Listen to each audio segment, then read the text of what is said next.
चलिए ध्यान दीजिएगा, हम लोग एक नया अध्याय शुरू किए थे ना, जिसका नाम था दो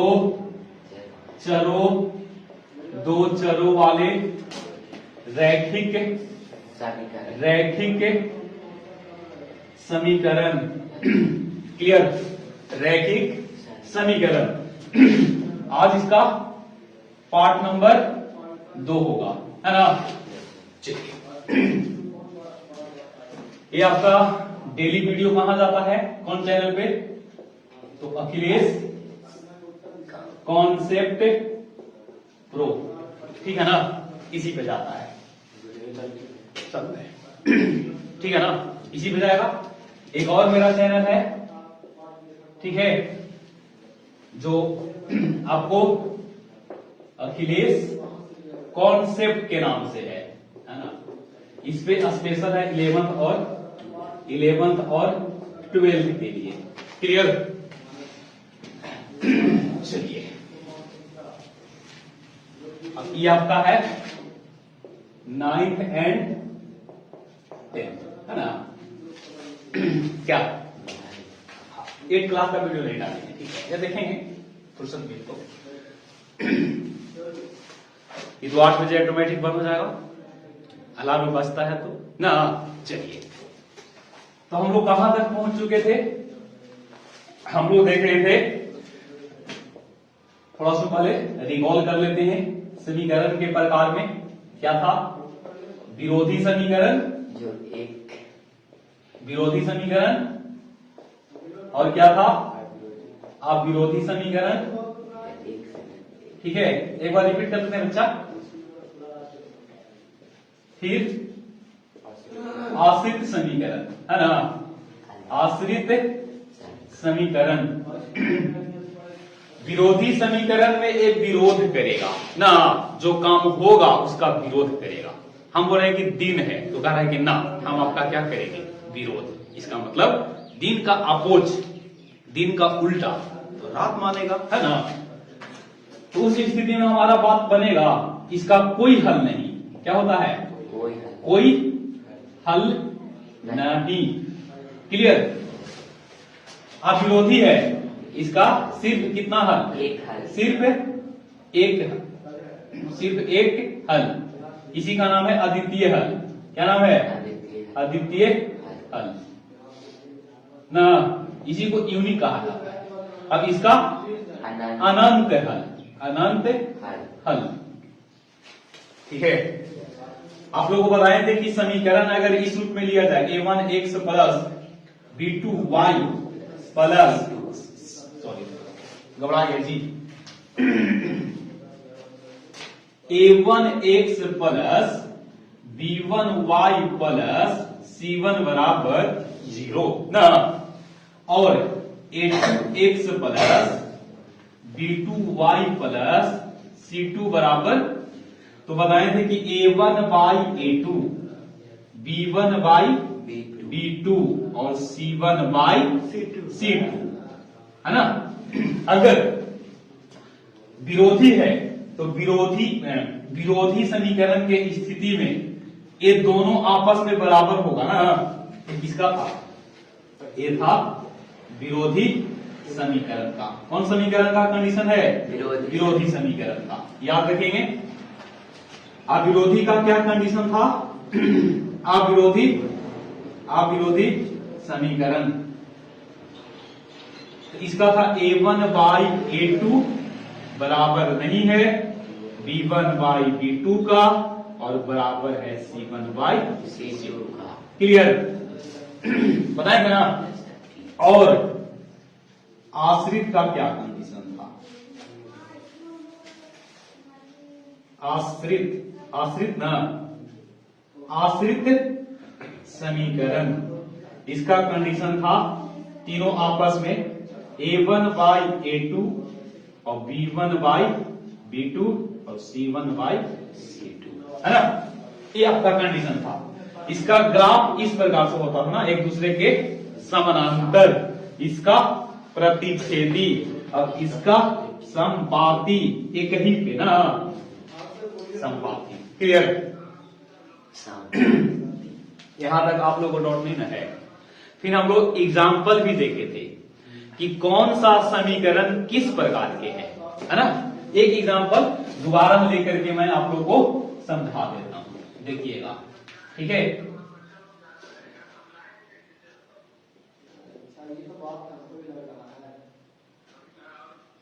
देखिएगा, बताना है कि किस प्रकार के समीकरण युग्म है, विरोधी है कि अविरोधी है कि आश्रित है ना, चेक करना है।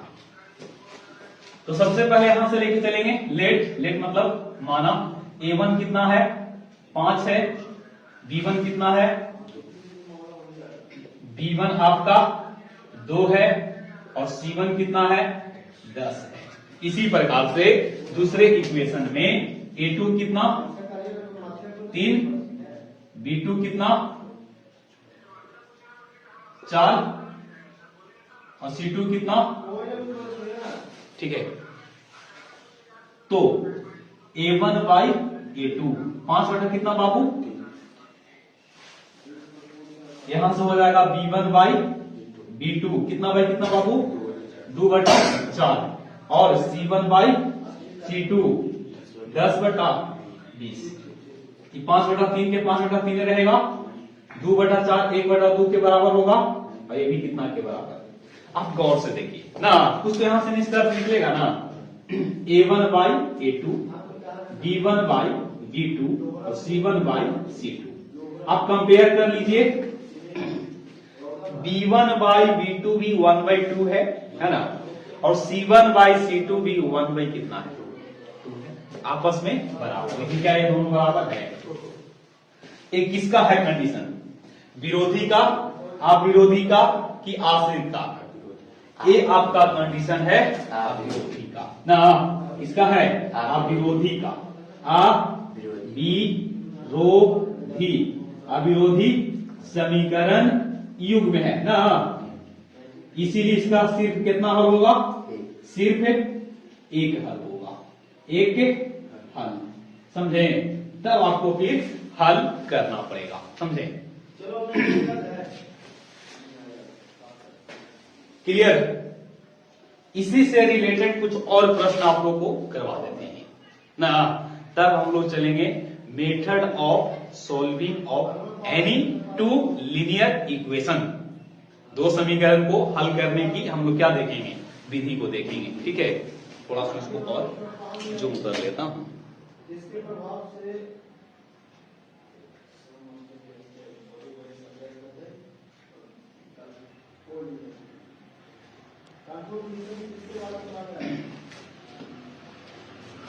चलिए,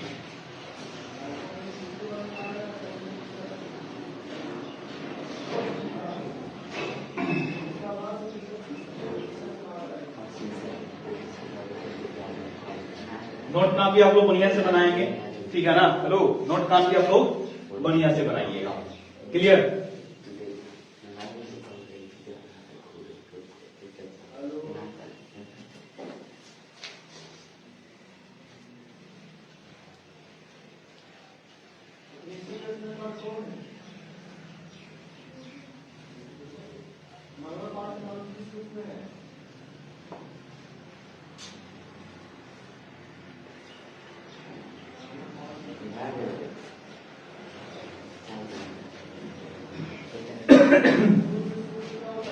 चलिए बच्चा ध्यान दीजिए,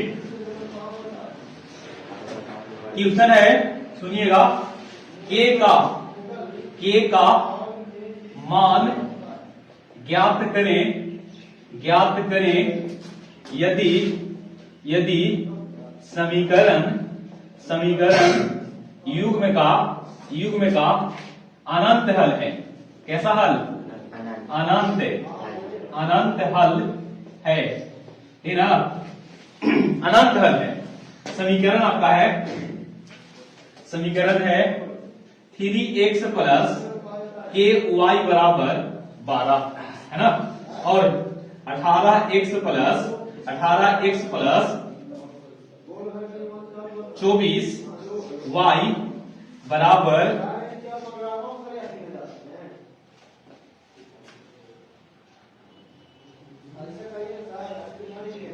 4 3x प्लस ky बराबर 12। ठीक है, यहां पे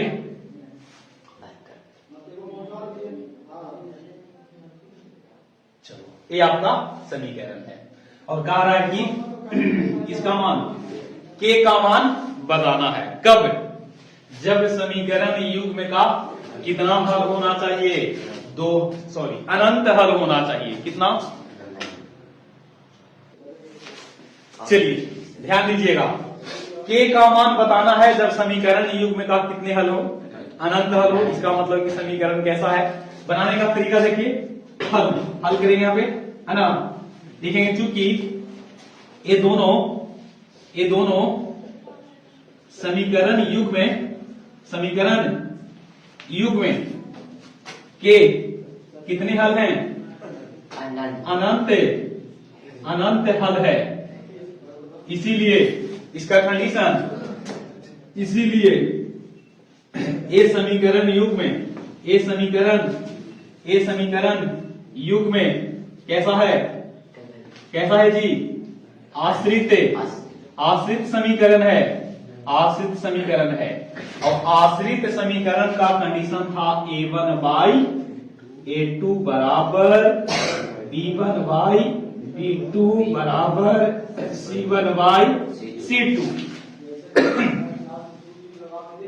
ठीक है, a1 कितना? 3। तो यहां से लेके चलेंगे 3 बटा कितना? 18 बराबर k बटा 24 बराबर 12 बटा 72। क्लियर? इसमें से किसी दो को लेकर के हल कर लीजिए। अब दो इन दोनों को लेकर चलिएगा तो क्या निकालिएगा? बाबा जी के ठुल्लू नहीं ना, हम किसको लेके चलेंगे? ई दोनों को लेके चल सकते हैं, ई दोनों को लेके चल सकते हैं, तब ना के निकलेगा। और आप बोलिएगा कि पहला और तीसरा को लेके चलिए, यहां से निकलेगा ना, बराबर ही है तो बराबर दिखेगा। हम गलत काम हो गया यार। के बटा कितना? 24। के बटा 24 काट लो बच्चा, 3 छक 6 चौके 24। के बराबर कितना? के बराबर 4। समझ गए? इस प्रकार से प्रश्न को हम लोग क्या करेंगे? बना देंगे।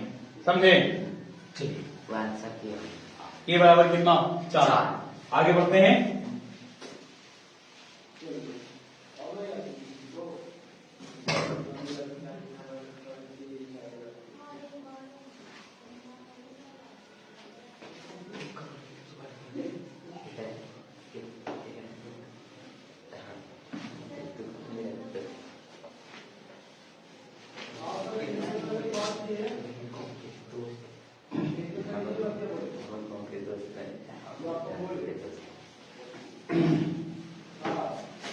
चलिए एक आध एग्जाम्पल और हम लोग लेकर के समझ लेते हैं, है ना।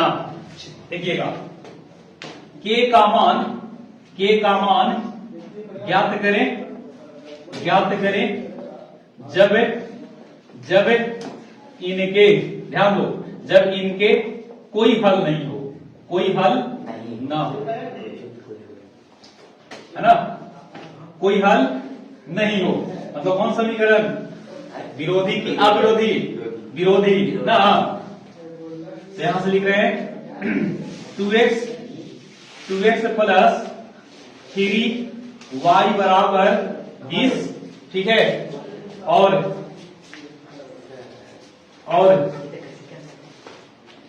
10x प्लस k बराबर 40। क्लियर? डंडा रखिए, बदमाशी नहीं कीजिए। ठीक है, ध्यान दीजिएगा। लिखेंगे इसका सॉल्यूशन, ट्यूशन सेटिंग करके आपको देना होता है, ठीक ना। लिखेंगे चूंकि ए समीकरण युग्म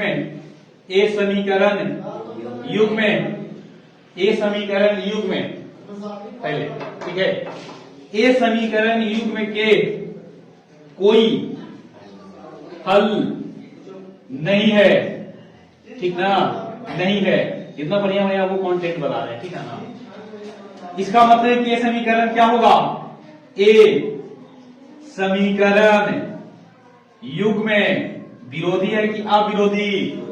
विरोधी है। विरोधी की अविरोधी? ये आपका विरोधी है, विरोध ना कर रहा है जी।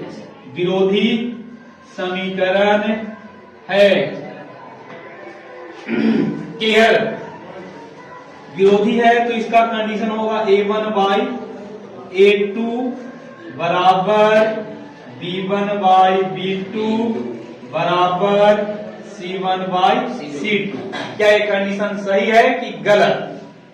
एक गलत है, यहां पे ई होना चाहिए, है ना। अब देख लीजिए A1 का मान कितना है?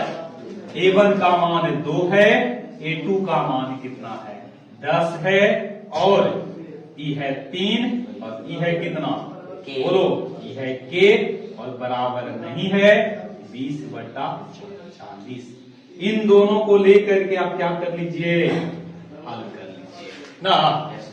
तो यहां पे हल कर लेता हूं, 2/10 और 3/10 ना, ये ना। तो 2 बचे 10, तो K बराबर 3 गुने 5। K बराबर 3 गुने 5। तो K का वैल्यू कितना निकला? 15। सुनिएगा ध्यान से, अगर K का मान 15 लिया जाए तो ये दोनों समीकरण का कोई हल नहीं होगा। लेकिन K का मान 15 के अलावा कुछ भी लीजिएगा तो उस समीकरण का मान एक हल अवश्य होगा। मतलब क्या लिखोगे? आंसर तो आपको डायरेक्ट ही मिल जाएगा। मतलब यहाँ पे हिंदी में अगर लिखना होता तो लिखेंगे कि K का मान 15 के अतिरिक्त, 15 के अतिरिक्त ना, अतिरिक्त मतलब अलावे कोई और मान नहीं लेना है। मतलब K का मान स्पेशल कितना? 15 लेंगे ना, तो पहला समीकरण और दूसरा समीकरण में देखो यहाँ पे ये 2 पचे कितना हो गया? 2 पचे 10, तो 3 पचे कितना हो जाएगा? 15 और 20 दूनी कितना? ये दोनों का रेशियो आपस में बराबर हो गया, लेकिन इसके बराबर नहीं है, तो जिसको निकालना चाहेंगे वही आपका कट जाएगा। मतलब ई वाला और ई वाला दोनों आपस में सेम है और ये दोनों अलग अलग है। तो उस स्थिति में समीकरण का कितना हल होगा? तो इसका कोई हल नहीं होगा। क्लियर? चलो 2 एग्जाम्पल हो गया, एक हो गया एक किसका? आश्रित का, और एक आपका हो गया विरोधी का ना। एक आश्रित समीकरण और एक विरोधी समीकरण। एक एग्जाम्पल हम लोग और चेक कर लेते हैं यहीं पे, किसका? अविरोधी का, है ना। एक एग्जाम्पल देख लेते हैं।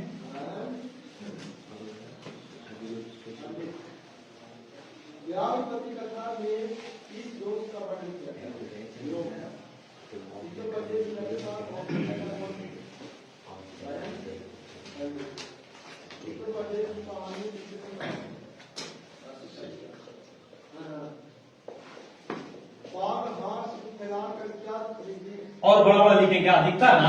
आप लोग वीडियो देखते हैं तो दिखता है ना। चलिए ध्यान दीजिएगा, क्या है? बोलो, क्या करते हैं? लाइक कर देते हैं। कोई बात नहीं यार, ठीक है। चलिए ध्यान दीजिए, K का मान ज्ञात कीजिए जब इनके सिर्फ एक हल है। कितना हल? यहाँ पे लिख रहा हूं 2x प्लस KY बराबर 20 और 3x प्लस 3x को स्थान पे यहाँ पे ऐसा करते हैं, यहाँ पे हम लेते हैं 10x प्लस 10x प्लस कितना? 3y बराबर चलिए यहाँ पे कितना ले लिए? 30 ले लिए। तो देखिए यहाँ पे लिखेंगे इसका सॉल्यूशन, है ना। इसका क्या लिखेंगे? सॉल्यूशन। चूंकि ए समीकरण युग में कैसा है? ए समीकरण युग में क्या है? विरोधी है ना, अविरोधी। नहीं, ए समीकरण युग में का सिर्फ एक हल है। क्लास में बदमाशी नहीं किया करो, ठीक ना, पिटा दोगे। सिर्फ एक हल है, हम भी डिस्टर्ब हो जाते हैं, ठीक ना, बदमाशी उतनी बार। इसीलिए ए समीकरण युग में कैसा है, ए समीकरण युग में विरोधी है कि अविरोधी, अविरोधी। अक्सर तुम लोग घबरा दे रहे, क्या है जी, अविरोधी, अविरोधी समीकरण है। अविरोधी है, किसका कंडीशन था, a1/a2 बराबर नहीं है b1/b2 के और बराबर है c1/c2 के। क्लियर। तो a1 का मान है कितना, 2। अब इसका मान है 10 बराबर नहीं है k/3 के, है ना। तो उस स्थिति में हल करेंगे ना, तो हल जब किया जाएगा तो यहां से हो जाएगा 2/10 बराबर नहीं है k/3। तीसरा दृष्टि गुना कर लीजिए, ये हो जाएगा 10 k बराबर नहीं है 6 का, k बराबर निकालिए तो 6/10। अब k का मान 3/5, k का मान 0.6, k का मान 0.6 लेंगे ना, k का मान 0.6 लेंगे तो इसका इस समीकरण का सिर्फ और सिर्फ कितना हल होगा, सिर्फ और सिर्फ एक हल होगा ना। यहां से k का वैल्यू कितना नहीं लेना है, k का वैल्यू 0.6 नहीं होना चाहिए, k का वैल्यू 0.6 नहीं होना चाहिए। इसके अलावा कोई और वैल्यू लेते हैं तो उस स्थिति में ये दोनों समीकरण का कितने हल होंगे, ये दोनों समीकरण का अनंत हल नहीं, सिर्फ एक हल होगा ना। पर्दा लगाना पड़ेगा, डिस्टर्ब होता है, तुम्हें दिक्कत हो जाता है, ठीक ना। चलिए अब हम लोग देखेंगे दो चर वाले रैखिक समीकरण को हल करने की विधि। नहीं तो दो चर वाले रैखिक समीकरण को हल करने की कई सारी विधियां होते हैं ना। देखो हम लोग देखें कि समीकरण आपका 3 प्रकार के था, विरोधी, अविरोधी और आश्रित। क्या था, आश्रित। विरोधी समीकरण वे थे जिनका कोई हल नहीं, अविरोधी समीकरण वे थे जिनका सिर्फ एक हल, और आश्रित समीकरण वे थे जिनके अनंत हल थे। कितने हल, अनंत हल। यहाँ पे अब हम लोग देखेंगे कि प्रश्न को दो चर वाले रैखिक समीकरण को हम लोग कौन कौन से तरीका से हल कर सकते